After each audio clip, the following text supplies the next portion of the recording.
Ini adalah laptop Thin and Light ukuran 15 inci terbaru dari Lenovo. Tapi bukan cuma laptop baru doang, nih prosesor dalamnya juga baru nih ya. Karena satu ini pakai Intel Core Ultra 200V series atau yang dikenal sebagai Lunar Lake. Jadi jelas ini harusnya kencang banget. RAM-nya 32GB LPDDR5X8533. Ini juga baru karena RAM-nya menyatu dengan prosesor. NPU prosesornya punya performa hingga 47 TOPS. Jadi jelas memenuhi syarat Copilot Plus PC dari Microsoft. IGP-nya kencang banget. Main game AAA terbaru juga lancar, nggak ada masalah di sini. Layarnya resolusi 2,8K 120Hz, udah 100% DCI P3. Sudah punya sertifikasi Intel Evo, jadi jelas performanya bisa diandalkan. Yang satu ini baterainya bisa nyampe 18 jam bahkan ya. Ya, ini adalah Lenovo Yoga Slim 7i 15 Aura Edition keluaran 2024. Oke, di tahun 2024 ini akhirnya Lenovo membawa laptop Thin and Light Premium dengan ukuran 15 inci ini ke Indonesia. Ya, laptop satu ini diberi nama Aura Edition untuk menggambarkan sebuah AI PC dari Lenovo.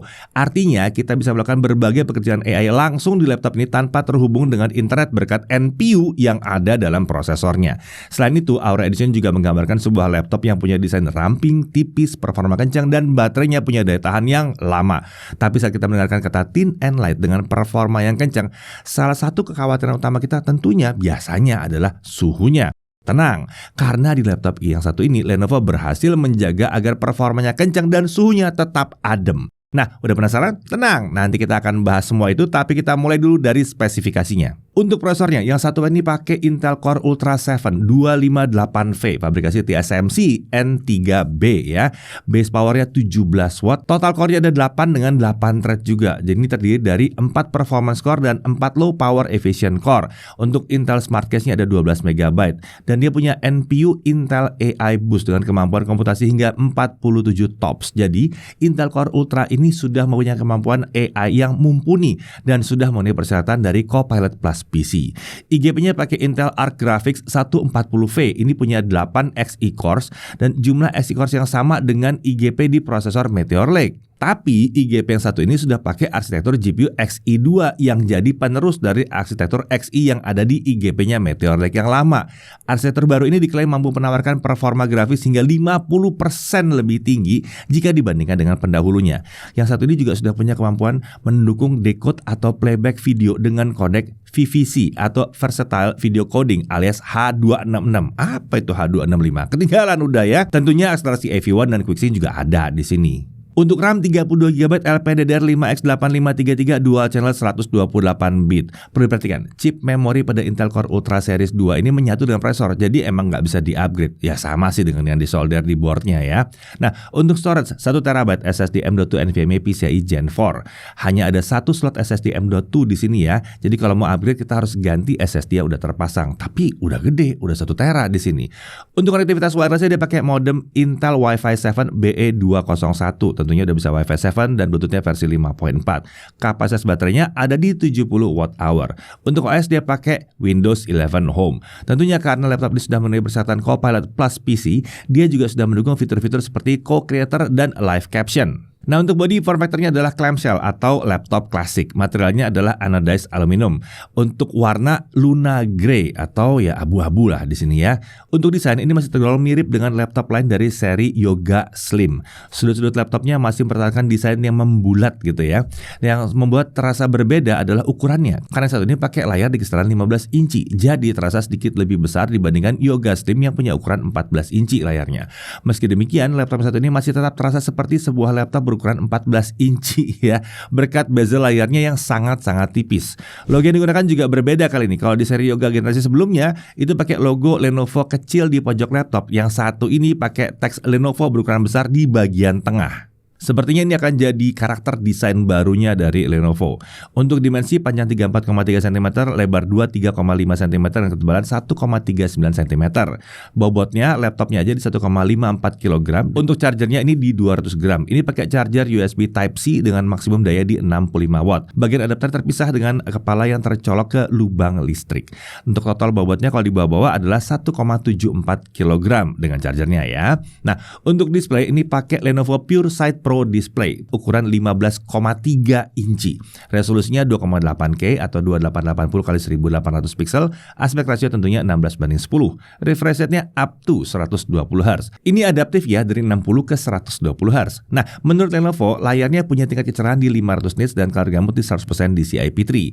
Kalau berdasarkan pengujian kami, peak brightness di mode SDR-nya udah beda tuh. Ya, ternyata kita dapat 531 nits, lebih tinggi. Sementara di mode HDR nggak jauh beda, di kisaran 527 nits. Lalu untuk gamut coverage-nya ada di 96,8% DCI-P3 dan gamut volumenya ada di 101,5% DCI-P3. Yang jelas, layarnya udah cocok banget buat ngedit foto, ngedit video, atau desain ya. Buat nonton sih ini oke banget karena udah support Dolby Vision dan VESA Display HDR True Black 500. Layarnya juga udah disertifikasi low blue light dari TÜV Rheinland. Jadi mata nggak cepat lelah kalau kita ngetik-ngetik atau bekerja lama di depan laptop yang satu ini. Nah, meskipun bukan laptop convertible, ya ingat ya kalau pakai slim berarti bukan convertible ya. Layar laptop ini tetap punya kemampuan touchscreen. Permukaan layarnya glossy nih, jadi memantulkan bayangan. Tapi layar seperti ini juga membuat warna yang ditampilkan jadi lebih cemerlang lagi. Permukaan layarnya juga dilapisi dengan lapisan anti-fingerprint. Jadi saat digunakan dengan jari itu dapat meminimalkan bekas-bekas sidik jari yang nempel di layar. Untuk kamera dan mikrofonnya, ini kameranya punya resolusi 1080p 30fps. Sayangnya untuk saat ini kameranya masih belum mendukung fitur Windows Studio Effect meskipun sudah punya NPU. Ini mirip seperti laptop Lenovo Yoga yang menggunakan prosesor Meteor Lake saat pertama kali datang ke lab kami. Tapi tentunya fitur ini bisa saja diupdate belakangan ya. Semoga dari Lenovo atau dari Microsoft bisa segera memberikan update untuk fitur-fitur yang satu ini. Nah, untuk mikrofon, laptop ini menggunakan konfigurasi 4 buah mikrofon yang terletak di samping kamera. Tentunya untuk mikrofon sudah dilengkapi dengan fitur noise cancelling yang dapat kita akses melalui software Lenovo Vantage. Untuk kualitas kameranya sudah tergolong mumpuni, detail gambar udah terlihat cukup rapi di sini selama digunakan di ruangan dengan pencahayaan yang cukup. Untuk kemampuan mikrofon dan noise cancellingnya kurang lebih seperti ini. Oke, saat ini saya lagi mau menguji kemampuan noise cancellation laptop Lenovo yang satu ini. Jadi kedengaran ya, kalau suara bising di sekitar saya ternyata bisa dihilangkan dengan baik oleh laptop ini. Nah, kalau untuk sistem audionya, 2 speaker terletak di samping kanan kiri keyboard mengarah ke pengguna dan 2 speaker terletak di bawah mengarah ke alas laptop. Speakernya ini sudah mendukung fitur Dolby Atmos dan Smart Amplifier. Di sini ada software Dolby Access yang dapat digunakan untuk mengubah preset audio dan equalizer. Suaranya ini tergolong sangat lantang dan kualitas suaranya ini termasuk salah satu speaker dengan suara terbaik untuk laptop thin and light. Detail suaranya terdengar jelas dan sangat rapi. Bassnya juga kuat dan memuaskan meskipun emang belum sampai yang jedor menggelegar gitu, belum sampai segitu sih. Tapi intinya sih, kalau kita beli laptop satu ini, yang jelas kita nggak bakal nyesel dengan kemampuan speakernya. Oke, lanjut ke konektornya. Di kiri ada satu HDMI 2.1, ada satu Thunderbolt 4, dan ada satu audio jack combo 3,5 mm. Di sebelah kanan kita lihat ada privacy shutter, tombol power, satu Thunderbolt 4, satu USB 3.2 Gen 1 5Gbps. Nah, untuk keyboardnya dia pakai keyboard tipe chiclet dengan layout khas dari keyboard laptop Lenovo. Tentunya keyboard satu ini sangat nyaman banget digunakan untuk mengetik seperti keyboard Yoga yang lainnya. Feedback yang diberikan dari tombolnya terasa soft dan ini nggak berisik ya. Terdapat tombol Copilot Key di sini yang dapat digunakan untuk mengakses fitur Microsoft Copilot dengan cepat. Tombol navigasi seperti Home, Page Up, Page Down, dan End itu menyatu dengan tombol anak panah. Dan untuk tombol anak panahnya, atas dan bawahnya ini punya ukuran yang setengah dibandingkan tombol-tombol lainnya. Tentunya keyboardnya juga sudah dilengkapi dengan backlit berwarna putih dengan 2 tingkat kecerahan dan 1 tingkat kecerahan otomatis. Nah, untuk touchpad, laptop ini menggunakan precision touchpad dengan lapisan kaca. Ukurannya di 8x13,5 cm dan terletak center to spacebar. Jadi nyaman banget saat digunakan untuk mengetik. Jarang banget ini kesenggol telapak tangan. Untuk sistem keamanan, dia menggunakan sistem pengamanan biometrik berupa kamera infrared yang sudah support Windows Hello. Tentunya laptop ini juga memiliki fitur-fitur keamanan dari Lenovo seperti Zero Touch Login, Zero Touch Lock, dan Zero Touch Video Playback. Oke, kita lanjut ke sistem pendinginnya. Laptop ini memiliki sistem pendingin aktif berupa 2 buah kipas dan 2 buah heat pipe. Ya, 2 heat pipe, bukan cuma 1.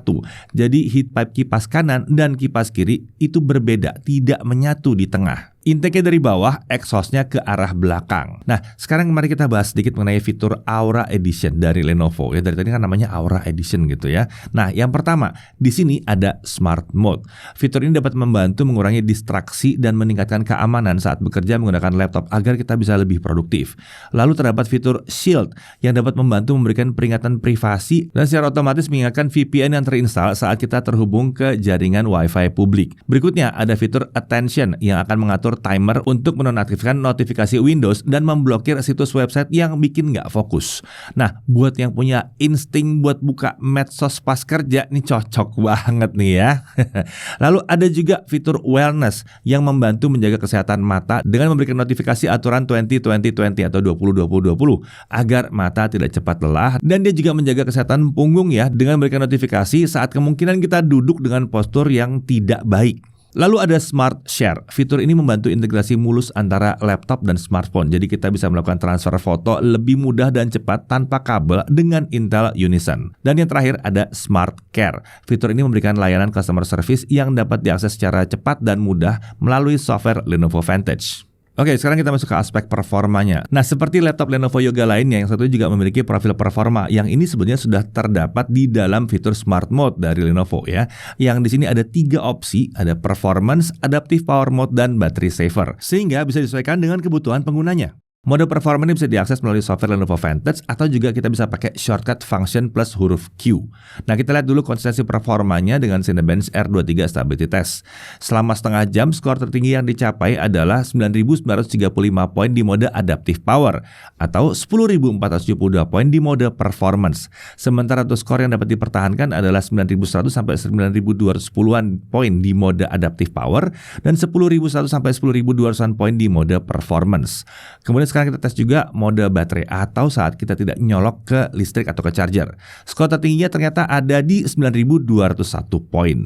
Dan untuk skor yang bisa dipertahankan ada di kisaran 8.800 sampai 8.900 poin.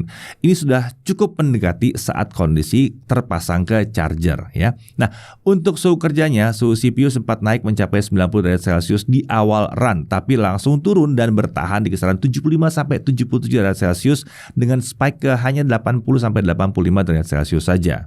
Oke, langsung aja kita mulai, tapi karena ini cukup kenceng kita langsung mulai pakai Blender. Gimana? Blender 4.0 BMW Render Test. Untuk CPU rendering ini selesai dalam waktu 4 menit 1 detik. Sementara untuk GPU rendering dengan pakai Open API ini selesai dalam waktu hanya 51 detik. Main kenceng ya. Nah, untuk suhu kerjanya pada saat melakukan GPU rendering, suhu CPU itu ada di bawah 80 derajat Celcius.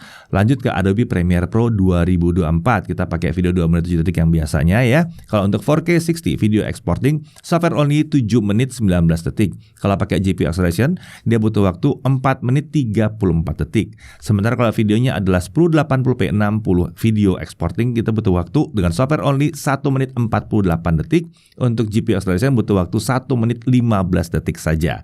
Nah, untuk suhu kerjanya pada saat melakukan 4K 60 video export dengan GPU acceleration, untuk suhu CPU itu stabil di kisaran 63 sampai 75 derajat Celcius saja. Lanjut ke DaVinci Resolve 18.6, ini software video editing kelas profesional tapi versi gratisnya. Kita masih pakai video yang sama, durasinya juga sama. Untuk 4K 60 video export butuh waktu 6 menit 35 detik, sementara untuk 1080p 60 fps video export butuh waktu 1 menit 49 detik saja. Ini kencang sih ya.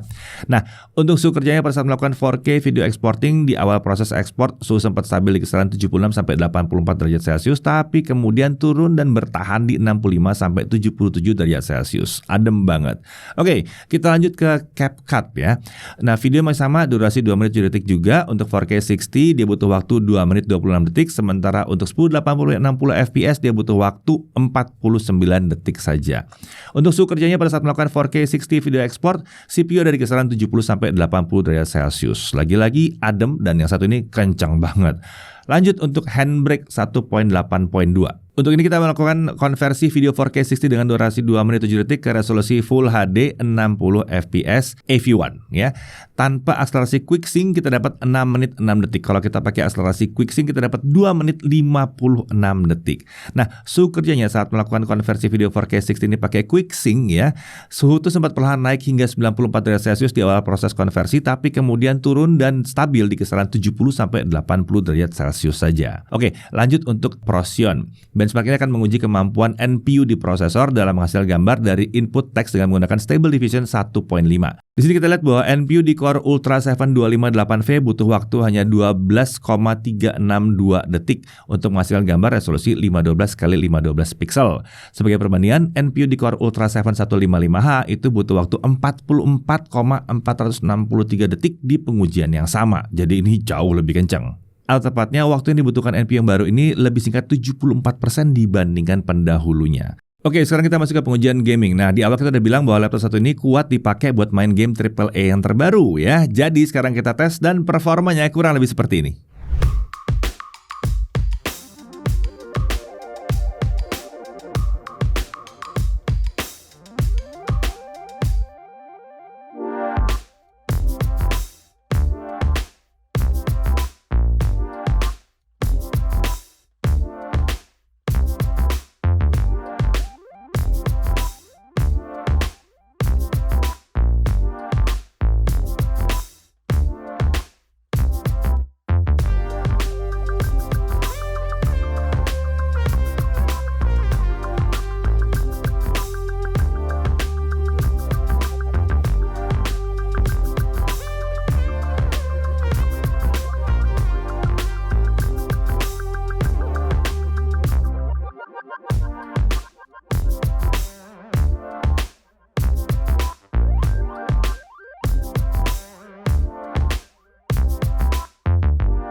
Oke, untuk game yang terakhir, Assassin's Creed Mirage, selama setengah jam kita lihat bahwa suhu CPU terlihat ada kisaran 68-73 derajat Celcius dengan spike sesekali ke 82 derajat Celcius. Masih tergolong aman di sini.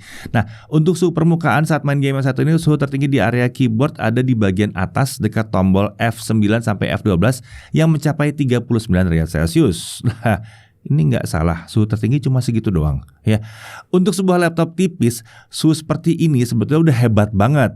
Dan yang lebih menariknya lagi, suhu ini berada di area yang sangat jarang dipegang saat kita main game. Jadi aman banget ya.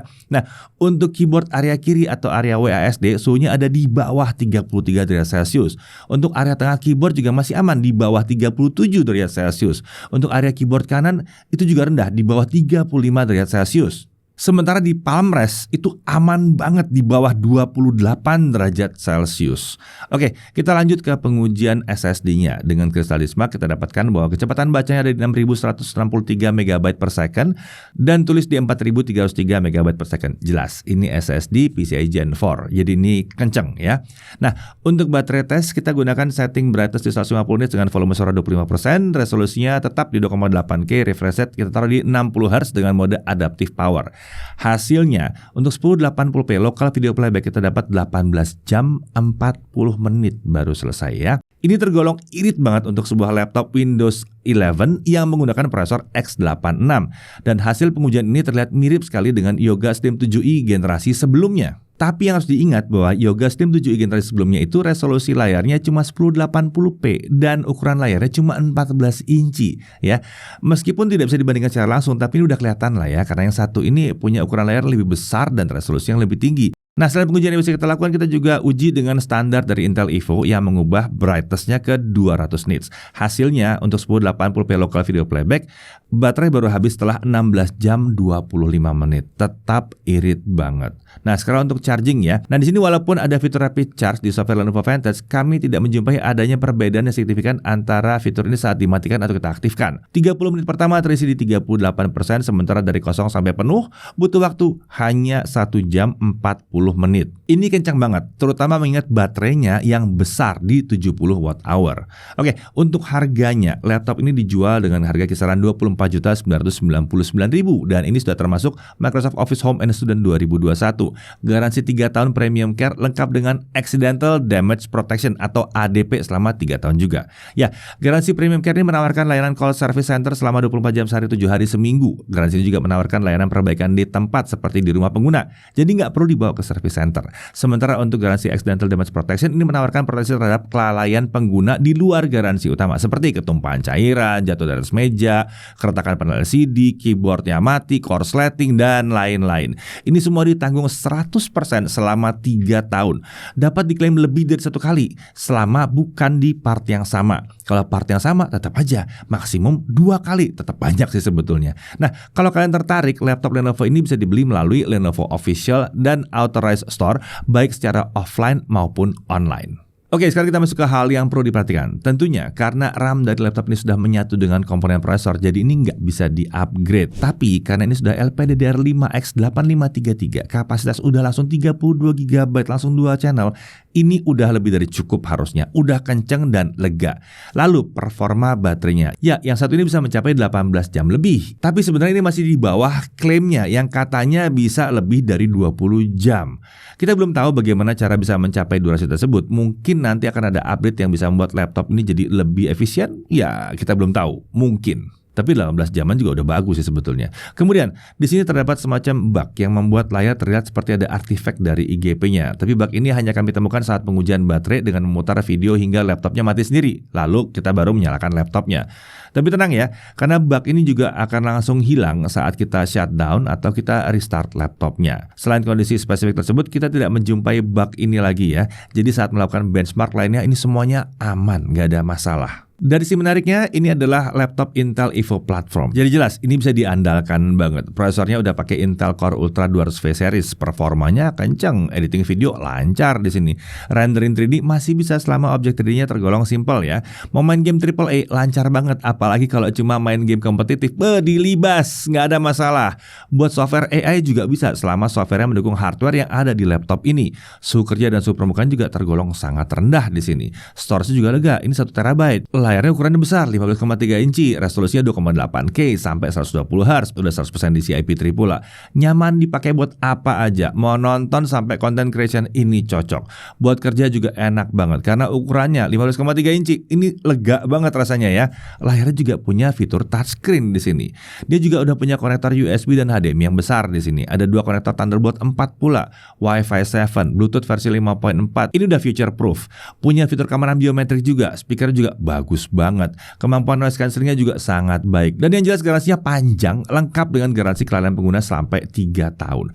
Jadi pertanyaannya, Lenovo Yoga Slim 7i 15 Aura Edition ini cocoknya buat siapa? Pertama, jelas buat siapapun yang butuh laptop tipis ringan kelas premium dengan performa tanpa kompromi, ini cocok banget. Apalagi kalau nyari yang layar besar ya. Lalu buat yang nyari laptop ukuran 15 inci dan nggak mau pakai laptop gaming, cocok banget yang satu ini. Buat pekerja kantoran bisa banget, mau dibawa meeting juga nggak masalah karena desainnya elegan dan profesional. Dikira bosnya kali kalau bawa laptop yang satu ini ya. Mau dipakai untuk editing video, editing gambar, desain 2D nggak masalah, lancar semua di sini. Buat yang butuh laptop untuk programming juga ini oke banget, asalkan emang softwarenya cocok dengan spek laptop ini. Pada akhirnya Lenovo Yoga Slim 7i 15 Aura Edition ini jadi angin segar untuk kalian mencari sebuah laptop tipis ringan yang punya ukuran 15 inci. Performanya kenceng, desain dan layarnya kelas atas, serta baterainya yang sangat irit membuatnya jadi laptop yang sangat layak untuk dipertimbangkan saat mencari sebuah laptop Windows Premium dengan prosesor X86. Saya Deddy Irfan, Jakarta TV.